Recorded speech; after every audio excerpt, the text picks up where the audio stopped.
This show me will be about the Newton's three laws. So the first law, if you'll remember, is that objects at rest stay at rest and objects in motion stay in motion unless acted on by outside forces. And that's the important part, unless acted on by outside forces. I just didn't feel like writing out the rest of it. But objects at rest will stay at rest and objects in motion will stay in motion unless acted on by outside forces.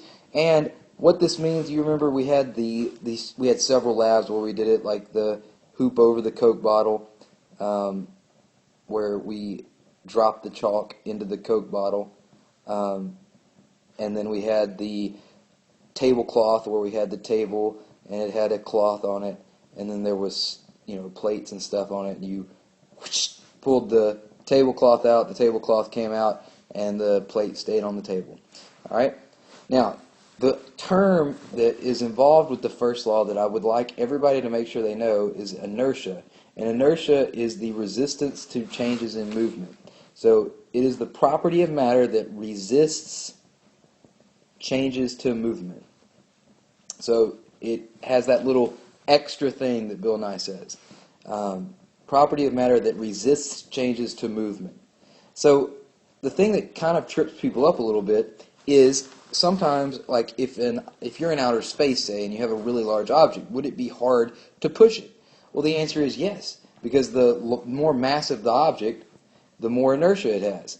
And it doesn't matter whether you're in space or not, the more massive, the more inertia. So if you tried to push an asteroid, say, it would be much, much more difficult to push the asteroid than it would be to push a marshmallow, because the asteroid would be much more massive and therefore have much more inertia.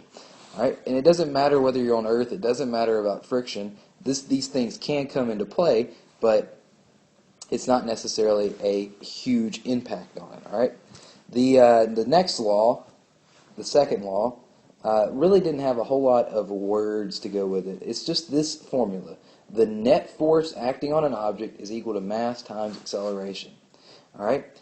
Please remember that as a corollary to this, the force of gravity is equal to the weight on an object, which is equal to mass times, not acceleration, but the acceleration due to gravity, which is on Earth, mass times 10. Okay? So remember this little bit later. Oftentimes, if we are finding the net force, we'll need to sum up the forces on an object first. So there may be, you may be applying a 40 Newton force in this direction, the thing may be 5 kilograms, and then, friction may be resisting your force with 15 newtons. Well, in order to figure this out, you have to find the net force first. If we want to find the acceleration, we would first have to find the net force by summing up all the forces acting on it.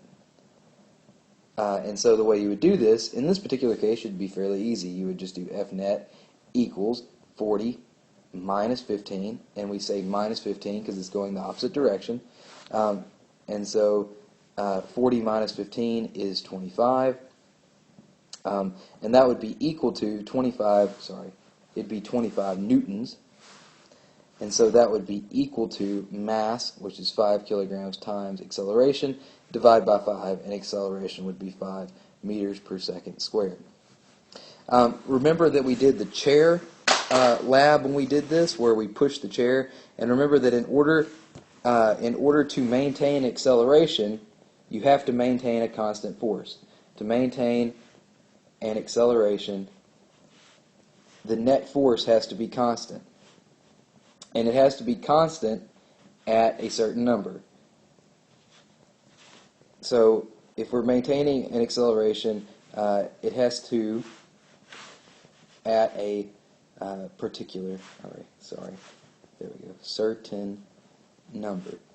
And so, like, for instance, if we were pushing the chair and there was a person on it, and let's see, it has rollies things on it, and this person is sitting down, then there was somebody else pushing them, right? The person pushing them had to maintain, on ours we had a scale, so it had to maintain like a 50-pound push in order to keep accelerating. They had to keep running faster and faster and faster in order to maintain the 50-pound force or the 25-pound force or whatever. Okay?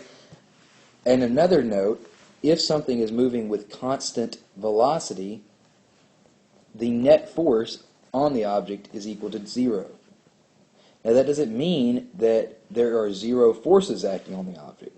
For instance, if you're in a car going 70 miles an hour down the road, all right, it doesn't mean that that the net force on the car is 0. It's clearly not. There's a huge force from the air. There's friction on the tires, and then your car is having to push forward. So your car's engine is having to provide energy to push you forward. So there's at least 3 forces acting on you that we can just easily see, but all of these forces have to add together to get 0 if you're traveling at a constant speed.